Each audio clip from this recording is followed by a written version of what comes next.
Thanks, everyone, for joining us for today's episode of The Capitalist Investor. You got Mark, Diamond Hands D. What's up, Mark? What's up? And we got Cool Hands Luke. What up, what up? And Luke, remember I said I'm going to change my nickname from Iceman to like Cobra Kai, I think. Yeah. Since I look more like Johnny Lawrence. Well, you look like both. But I mean, Johnny Lawrence is like a dead giveaway, though. Yeah. Yeah, that one's on point. It's more relevant, too, I think, right now. Like, especially since I just broke my toe kicking something. Yep. I mean, you're basically a black belt now, is what I Basically, yeah. I mean, one class later, yeah. That's how it goes. Pretty sure that's how that works. In a participation trophy society, that is how it goes. Well, that's where we're in, Mark. That's exactly where we're in. Society we're in. You don't have to pass your exams or katas or whatever the heck it is anymore. You just, black belts for everyone. Yep. Right? Yep. Give me one. It should work out well. Give me one. All right, so today I want to talk, guys, a little bit about, obviously, crypto. Crypto's front and center, so we're going to intertwine crypto into this. Luke, you tweeted something last week, which was exactly what I was thinking that morning, and then I saw your tweet, and I'm like, dude, that's right, of course, man. Freaking geniuses here. But I love the fact that you put it out there because you beat me to it, and I think it's 100% accurate, right? So what I want to talk about is Biden's IRS. He's like beefing up the IRS to go and find everything that anyone has ever done where they might owe a penny in tax. And it's actually very intrusive, right? And maybe you guys have some of the details. I just kind of know roundabout generalities, but essentially he wants to examine any transaction of $600 or greater. Yep. And the banks are going to have to report to the IRS what's going on. And I guess that's waived if the total amount of money in a given year, or at least the next thing they're trying to do, is they're trying to waive it for anyone whose in-out money throughout the course of a year is less than $10,000. Yep, that's what I read. So that's like, what, 1/100% of the people that live in this country make less than 10 grand a year? Yeah. Mm-hmm. I mean, it's very low. Total transactions, too. Oh, that's total transactions of 10 grand. I thought that was money going in and out. Wow. No, I think it's total transactions. I think D's right. Yep. So I wonder if direct deposit counts as a transaction. Oh, yeah, it does. Yeah. Oh my God. Yeah, so you can make like $3,000 because $3,000 comes in, $3,000 goes out. Exactly. Like there's velocity of money happening. Like, holy crap, dude. That's crazy. So basically they're going after everybody. But the question you have to ask yourself is why? Why are they doing this? And why, the path that they're going down essentially is they're targeting the little guy, right? So the current administration. Well, they're liars, dude. Because they said they weren't going to target the little guy. Well, exactly. It's ironic, right? Because they're all about, going after the rich and the wealthy. But here they are, basically going after any transaction above $600, in and out transactions above $10,000, which is everybody. Yeah. They're not going after the rich and wealthy. They're going after the little guy on Main Street. They're not. And you know what's funny, though? So what's funny to me about this is I haven't read anything about this for a couple of weeks now, because now what I'm reading about is the billionaire tax. Mm-hmm. It's funny how they changed the narrative. And Luke, we talked about this last week when we talked about Facebook changing their name. Mm-hmm. It was a pure deflection, right? Look here, not there.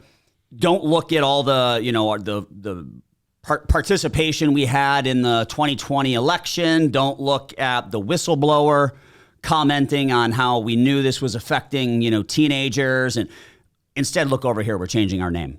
Yeah. And the government, so they rolled out this $600 IRS snooping through your bank account plan a few weeks ago. No one's talking about it today except for us, because all eyes are now on the billionaire tax. Right. The government's a huge Houdini act. It is, and that's what politics is, Mark. Unbelievable. All these politicians, they're just trying to get votes, right? So they have this narrative in their head that they're spewing, that they're going after the rich and going after the wealthy, and essentially you have all the people that are angry at the wealthy and the rich. They're jealous, essentially, what they have. So that's the narrative they're putting out right now. But when it goes back to the $600 that they're looking at, this $600, I mean, it's not going to be a good way to go about it. Yeah, that's a great point. Sorry. No, go ahead. Good. Do you have something to say, D? No, that's exactly the point. Like, what I don't understand when people are talking politics, that they don't actually get down to, like, what will the net result be? Right. Right.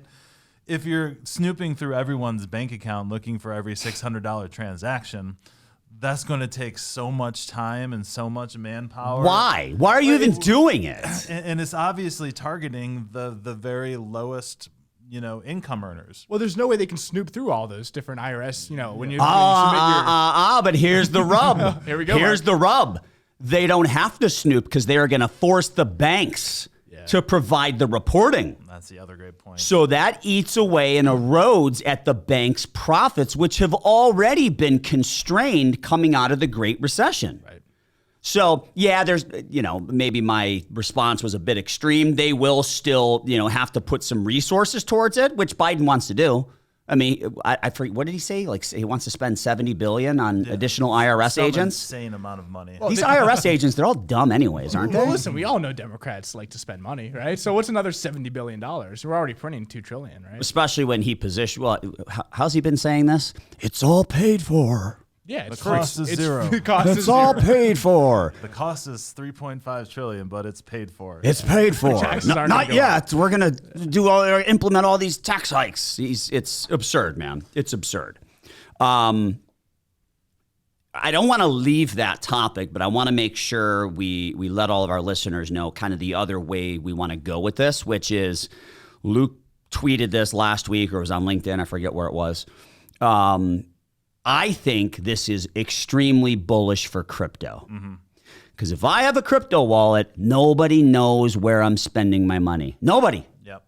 So if all of a sudden everyone's going to snoop through your bank accounts, why wouldn't you just invest more money in crypto and actually engage in transactions where nobody knows what you're doing? Crypto fixes that whole issue. Yeah. Because it takes out the middleman. It takes out the government, right? So when you're transacting, my Bitcoin to you, Mark, if I send you one Bitcoin, that just goes through the blockchain network that's created not by a government, not by companies, not by institutions, but by essentially every computer around the world verifying that transaction. So therefore, there's no government intermediary there. Yeah. So they can't essentially get involved there. They can't And the track government up until this point has no eyeballs on it either. Right. We'll see what happens from a regulatory standpoint.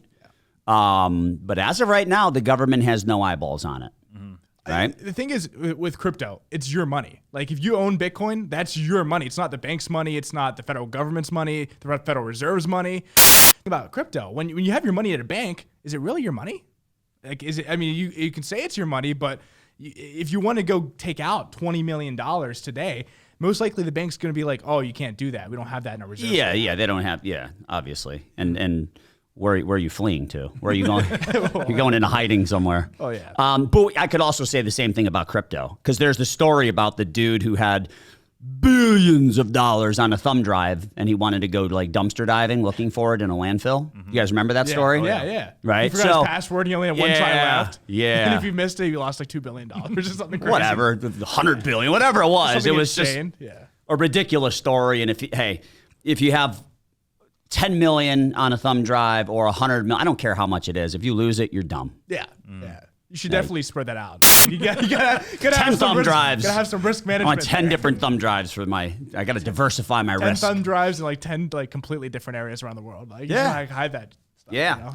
On a side note on crypto, this could be my last recording here because I got some of that Shiba Inu or whatever it's called. So you're The up like heck is that, 500% or dude? something. It's like some past, like, a week. garbage coin. That It's a derivative off of Dogecoin. yeah. Which is a garbage coin in and of itself. Oh yeah, I still have some. Oh, of that too. is that But the it's one up like that was like a joke 65,000%. after Elon's dog or something like that? That was the Dogecoin. No. Shiba Flokenomics or something. Seriously, there was like a joke coin that was named after Elon's dog, and that one went up pretty substantially in its first day. Yeah.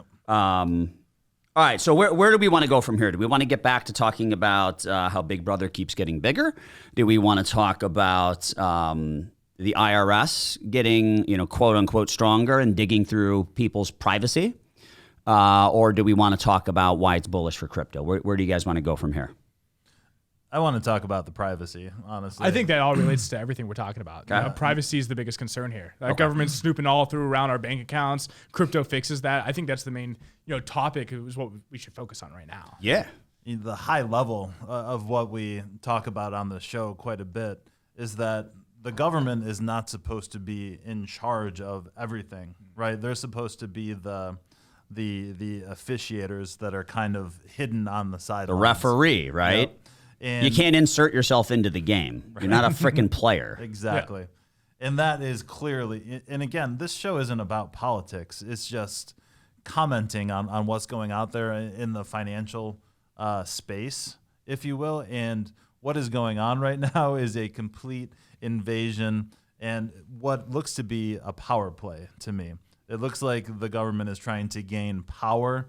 They're not in there to try to help out more people. Well, look at the world we live in now. All the companies rely on data essentially to make revenue, right? Data is the dollar of today's world. So the government wants their data, and one of the big ways to get their data is to snoop around our bank accounts because money is involved in every one of our lives. Everything we do revolves around money. So this is the biggest step I think the government's ever taken to get into our privacy, and that should concern everybody. Yeah. Everybody. Yeah. And I'll say the government also wants to spend money they don't have, and they want to influence the outcome of the game, D. You mean right? spend our money that they don't have. Correct. And they want to influence the outcome of the game, just like the refs do every week against the Browns. Yeah, that's a whole nother story. Every single week, dude. Yeah. Like, who's got those refs on payroll? Right? That's crazy. They are influencing the outcome of the game. And if you are a crooked ref, you have the ability to influence the outcome of the game. And that is, let's give the government the benefit of the doubt and say they are just a referee and they are not inserting themselves into the game as a player, which is a huge benefit of the doubt because I don't really agree with that. But if that's the case, they're crooked. They're influencing the outcome. We need your $3.5 trillion so that we can engage in this social infrastructure plan and make sure everyone's driving an EV, which I'm okay with that because, I mean, the world's going to shift towards EVs anyways, but we should let the free market decide how quickly that transition happens, right? And we should let individuals profit from that transition. We shouldn't force it upon people and put some people out of business in the process because you mentioned this earlier in the show, but dumb economists and dumb politicians, when they look at any political strategy or economic policy, they only look at how it impacts a very small group of people over the immediate term. Yep. If you are a good economist, a good politician, you will look at that, but you will also look at how it impacts all the other groups of people who might be disadvantaged from that policy. And you look at it not just over the short term, but also the intermediate and long term as well. That's what economics is really all about. And I read this book way back in the day called Economics in One Easy Lesson or One Lesson, something like that, Henry Hazlitt. Just decided to kind of skim through it again just for a refresher. And that is the one lesson. Right? The one lesson is basically you need to look at how any policy impacts the entire group of people over different time horizons. If you can do that, you can probably come up with some halfway decent policy. When you fail to do that, when you're short-sighted, when you're narrow-minded, whatever it might be, you're going to have crap policy. The problem is most politicians, or I should say all politicians, are benefited from being short-sighted. Well, they got a 2 to 6 year gun to their head? Yeah. Right. Yep. So they get the votes, right? So that's the innate problem that we're seeing is that they aren't thinking for the long term. I wish they did, right? Every politician gets in there, thinks they try to think for the long term, but then they need to get reelected. Right? So how do we change that as a country, society? Like how do you change that? I think you raise a great point. That's a complicated question, Mark. If I had the answer, it's $1 million question, baby. That's a multi-billion-dollar question. Yeah, but it's trillions. I think you kind of hit it on it.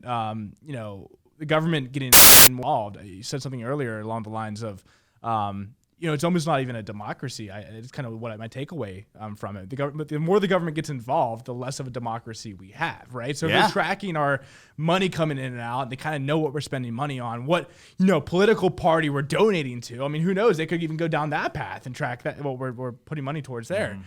Is it really truly even a democracy anymore? I think the key is, Mark and D, that the government's gotten too big. I think it's gotten and it wants to get bigger, way too big.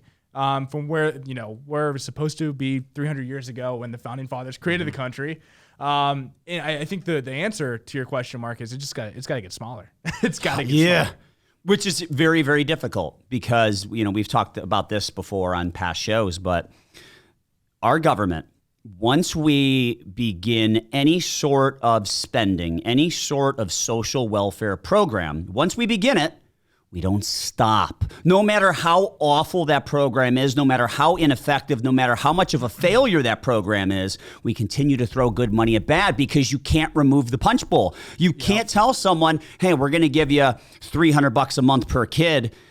And then all of a sudden, they raise their standard of living by $900 a month because they've got 3 kids, and then all of a sudden it's like, oh, by the way, that benefit ended. Yeah.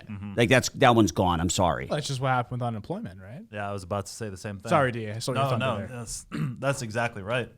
And I just went to the happiest place on earth this past week, Disney World in Orlando, the 50th anniversary. So it was a big deal. They got the castle. Is Walt Disney still frozen, by the way? I think so, yeah. I think he lives underground, Interesting. Right under Cinderella's castle.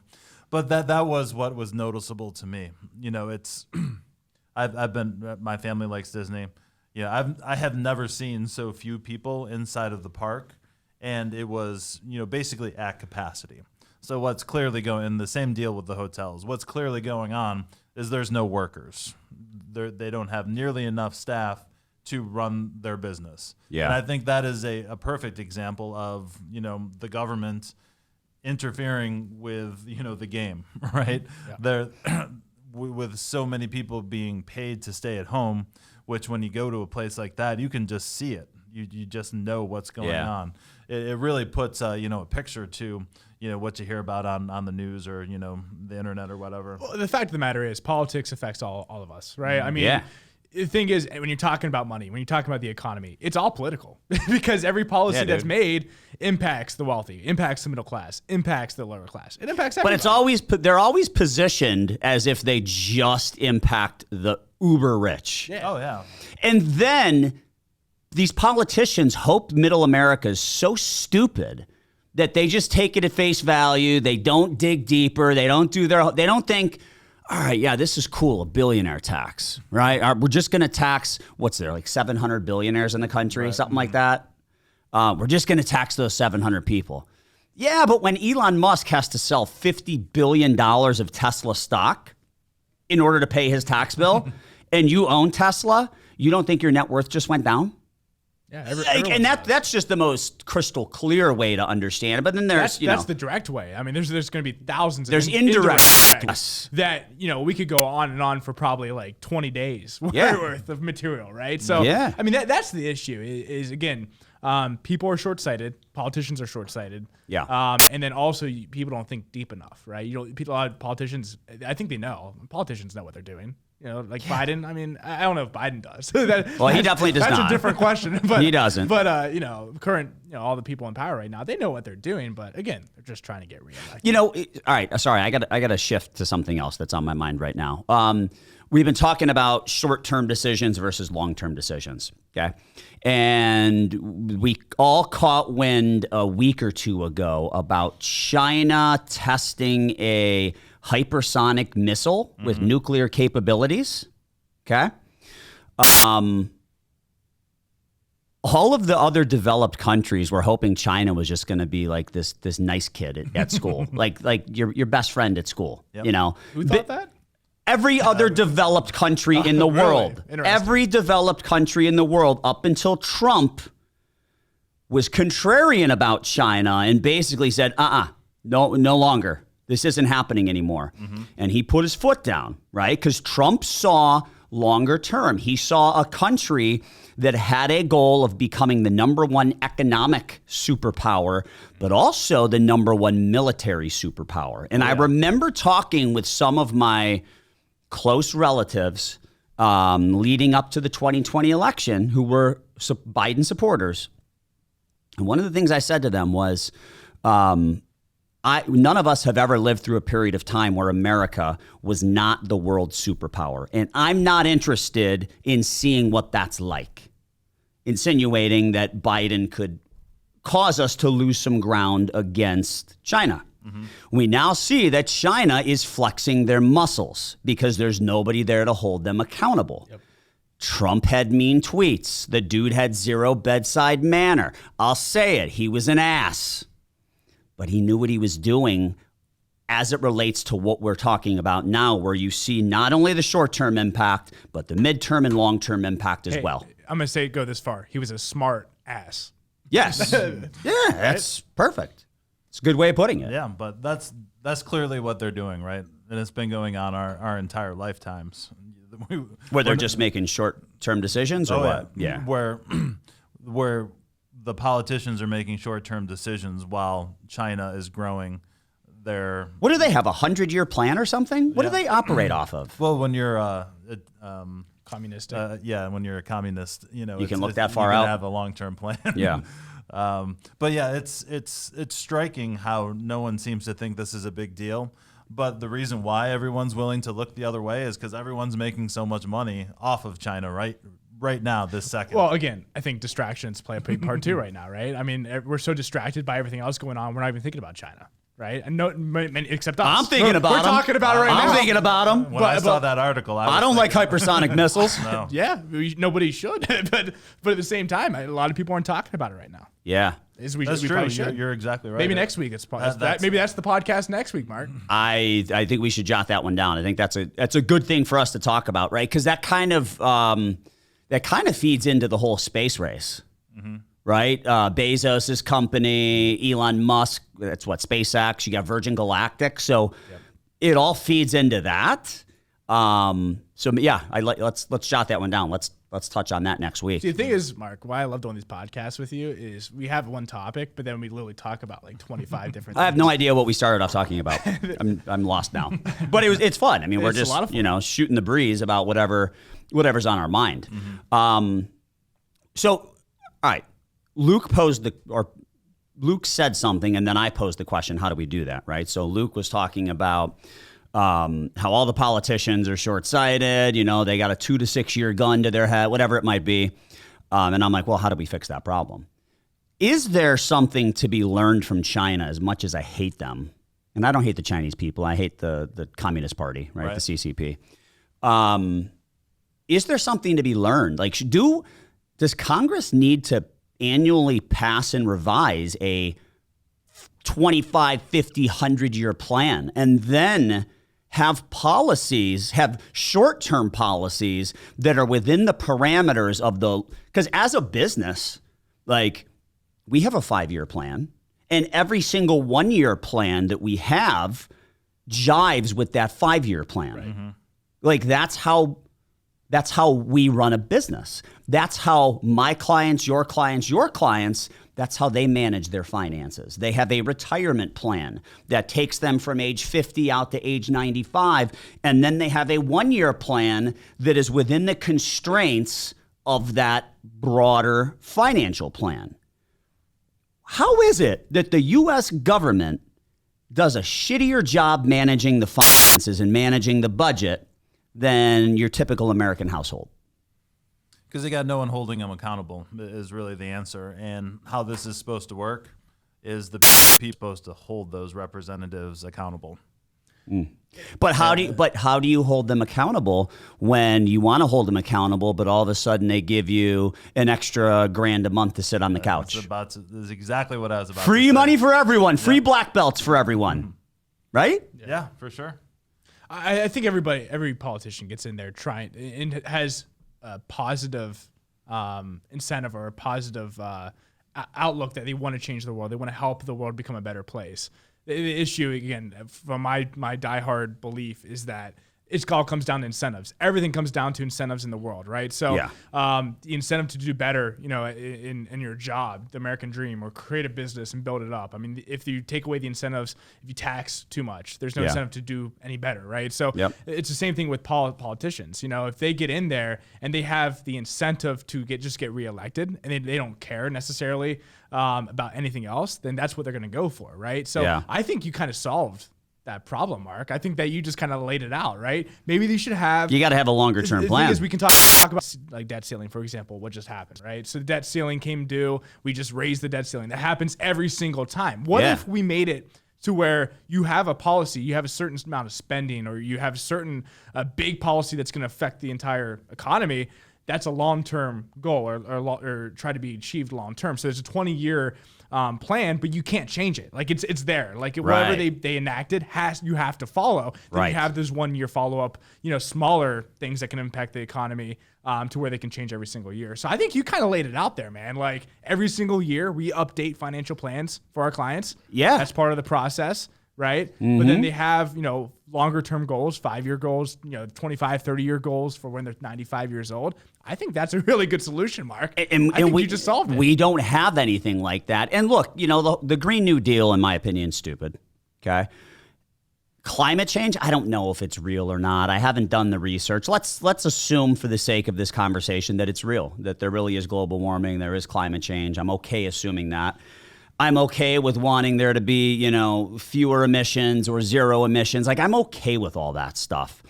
And I bet you anyone who's objecting to that would be okay with it too if it carried a reasonable price tag over a reasonable amount of time. Mm-hmm. And there was a reasonable way to pay for it. Most people inherently are reasonable human beings. Right? Oh, yeah. I think you kind of just hit the nail on the head too with the reasonable way to spend the money, right? That's the other issue is the politicians, they're not spending their own money. So when it comes down to households being able to manage their finances better than the government, well, if you gave somebody $100,000 to spend, they would spend $100,000 like nothing. Like they'd go, they'd spend it like crazy. Like they wouldn't care. I could do that in Vegas in a couple days. Exactly. But you would think twice about spending that kind of money, right? If you're going to spend that money yourself. Yeah. So that's kind of the position the government's in. They're spending all of our money and don't care. And they don't have to make sure that every dollar spent gets them the optimal return. Mm-hmm. Right? Like, we trial and error, hey, this one didn't work. This one didn't work. Whereas when you're spending your own money, you're going to spend it in the most efficient and optimal manner possible for yourself. Exactly. Right? The way you think is the most optimal. Yeah, without a doubt. And just so we're clear here, you Republicans used to be like kind of the watchdog for the spending, and they don't care anymore either. That's pretty darn clear. There's like 3 or 4 guys left that actually care. That are actually like Rand Paul. Yep. That's the libertarian guy I was thinking about, right? Where he actually money in, money out matters to him. Right. It matters to me. I don't understand how you can say it doesn't matter for the government, but it matters for our households. Right. I mean, because the government is just a bunch of households. Right. So I can't go out and buy a $20 million yacht, right? They're going to say, no, you don't have $20 million and you won't be able to pay us back. Well, hold on. I'm going to go rob Peter to pay Paul. Yeah. Just give me the yacht now. Right. And I'll go steal from the billionaires. Mm-hmm. That's what the government's doing. Right. They're buying their yacht with billionaire money. I would argue they're stealing from all of us, but they absolutely are. That's a different kind of conversation. But the narrative is they're only going after the rich, and we all know the 400,000 number became 200,000. Like we all know this, right? I mean, we know that this attacks the middle class. It happens every single time. Yeah. In our lifetimes, every single time it starts with tax the rich, and it always hurts the middle class. Yeah. Every single time. And look, so you talked about direct ways and indirect ways. All right. So let's assume you're making $500,000 a year. That's a good chunk of money. You're not, swimming in gold coins like Scrooge McDuck, but it's you're making a very, very good living. Mm-hmm. Chances are, if you're making $500,000 a year, you are probably either an executive in a company or you own a business. There's not a lot of rank and file employees that are making 500 grand a year. Right. Okay, so you're somebody who provides jobs to the people making 50 grand a year or 100 grand a year. You're providing those people with jobs. And when your 500 grand a year turns into 450 because there's more tax being taken out of it, hey, even those of you who are listening who are making 50 grand a year, 100 grand a year, who still think it doesn't impact you, it impacts you. There will be less money to pay people, whether it's we can hire fewer people or we're going to cap the raises we give the people we currently have. And rather than giving everyone a 3% raise every year, since the government took money away from me, now it's 1% per year. So everybody gets affected, even when the government is throwing around this narrative that we're only taxing people that make 400 grand and above. We're only taxing the billionaires, people that are making 100 million for 3 consecutive years. All of that is garbage. It's a lie. It's a hoax. And that's even more important in the current environment, right? So these higher inflation environment where we're seeing 5-6% inflation, if businesses aren't raising their wages quickly because they're getting taxed more and they're only raising them maybe 1% or 2% compared to maybe 3 or 4%, then you're losing purchasing power. It's not cool. All right. Well, I think we need to wrap up. I have no idea what we talked about today. It sounded like a lot of big government, big brother talk, which I think today's show was excellent. To all of our listeners, give us that 5-star review, write us a review. Like I said last week and maybe the week before, like we have no one has really forced us to order any more swag yet. I know, seriously. And I'm a busy guy, and you guys are busy, and I'm not going to sit down to order swag until we start getting some emails with 5-star reviews. Yep. So we're going to order some good stuff, and we'll have it ready. But I got to owe somebody, like the government. I got to owe somebody first, right? So if you write us that 5-star review, shoot us an email, info@swpconnect.com, and then we will have a gun to our heads. And we will go out We'll and deliver, though. we will deliver. That's right. They'll make me deliver it. Yeah. So also, if you have any questions, you want anything covered in a future episode, shoot us an email there as well, info@swpconnect.com. As always, thanks for listening. We'll talk to you next week. The opinions expressed in the podcast are for general informational purposes only and are not intended to provide specific advice or recommendations for any investment, legal, financial, or tax strategy. It is only intended to provide education about the financial industry. Please consult a qualified professional about your individual needs.